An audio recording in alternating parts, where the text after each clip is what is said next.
Bonjour, respectables eurodéputés, mesdames et messieurs, chers amis.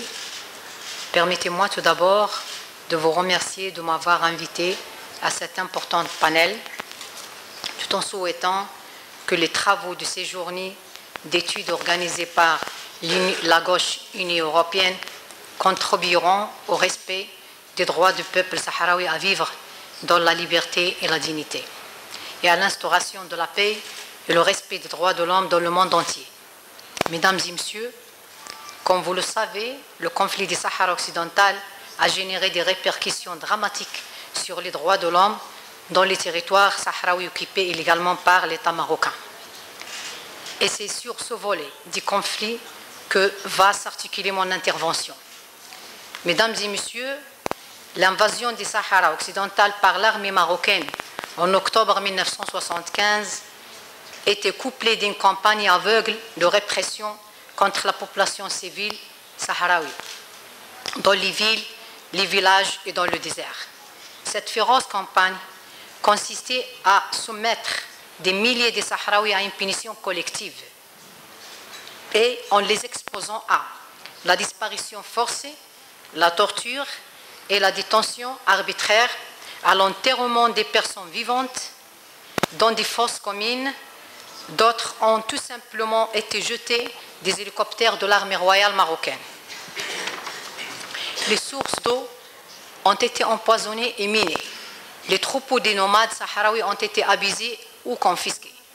Sans oublier la séparation des familles sahraouis, divisée en deux parties, une sous l'occupation marocaine et l'autre partie au campement des réfugiés sahraouis au territoire algérien. Mesdames et messieurs, c'est lors de ces années que les non-dits bains secrets de Qalat Magouna, Agdz, Derb Moulay Shrif, Skoura et PCC à Laayoune occupés vont se transformer en camps de concentration des civils sahraouis.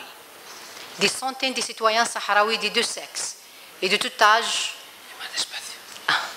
ont purgé plus de 16 ans de disparition dans ces bains avant d'être libérés sans jugement ni procès en juin 1991.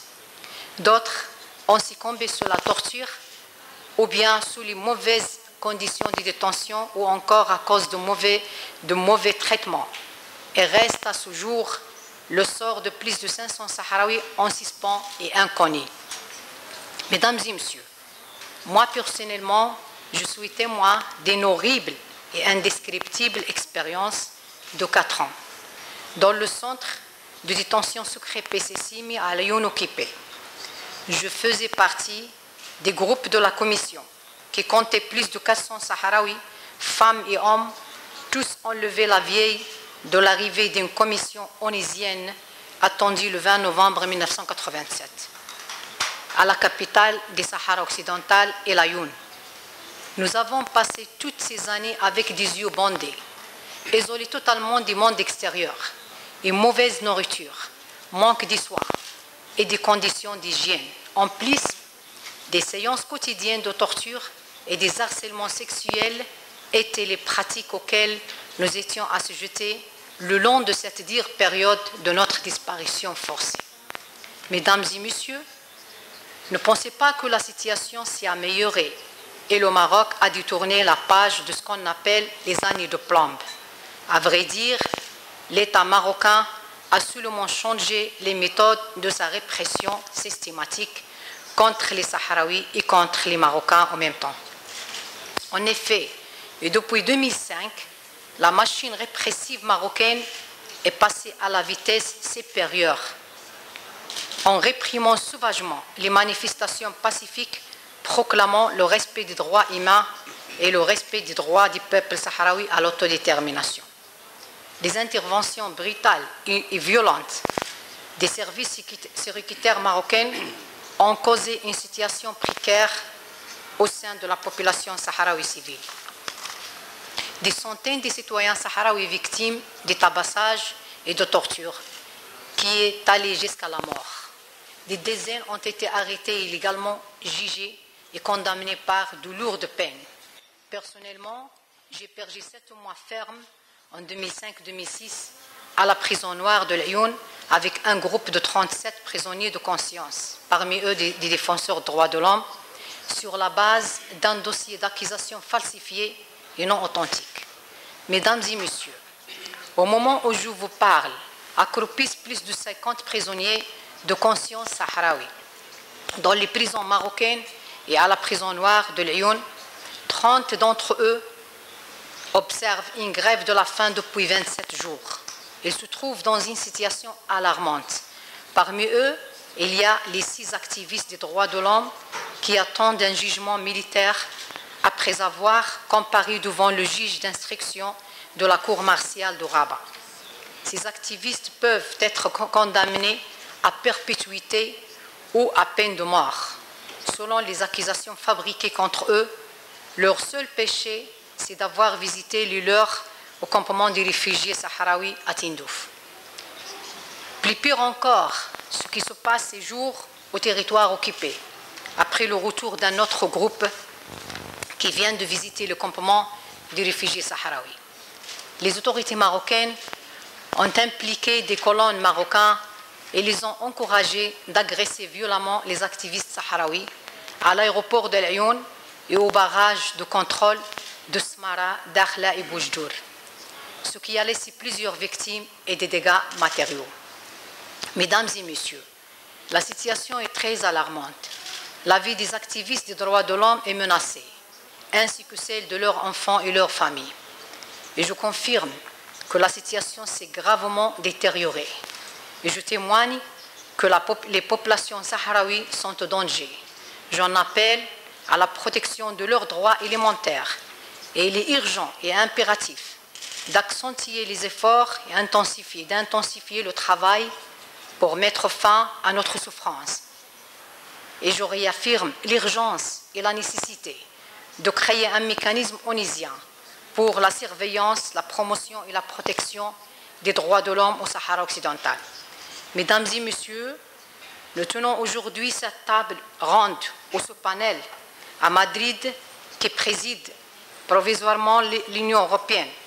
Permettez-moi de vous dire que la politique de l'Union européenne concernant l'affaire des Sahara occidental reste loin des aspirations des peuples sahraouis et des défenseurs sahraouis des droits de l'homme. Comme il est le cas de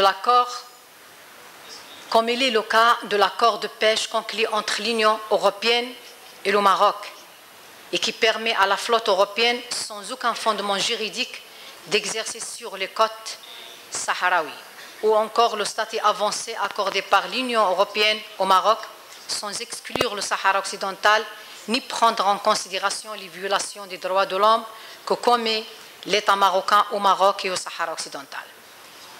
Par quoi peut-on expliquer le silence de l'Union européenne à l'égard du non-respect par le Maroc des clauses relatives aux droits de l'homme contenues dans l'accord des partenariats passés entre l'Union européenne et cet État? Et nous ne comprenons pas non plus pourquoi les directives européennes pour les défenseurs des droits de l'homme ne sont pas appliquées par l'Union européenne au Sahara occidental. Et il est urgent l'intervention de l'Union européenne afin d'amener le Maroc à respecter l'application des clauses exigées par l'Union européenne et réaffirmées par le président du Conseil de l'Union européenne, M.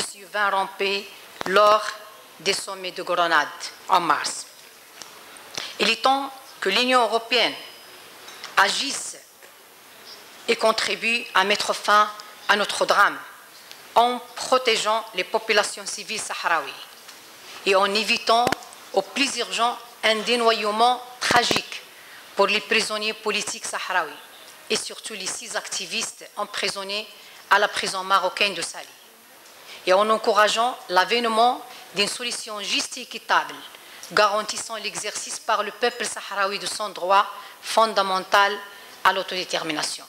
Mesdames et messieurs, lorsqu'on bâillonne la justice au Sahara occidental, lorsque les droits de l'homme sont violés, la responsabilité de tous ceux qui chérissent la paix et qui ouvrent pour la promotion des valeurs universelles est totalement engagée. Bonne chance et merci beaucoup.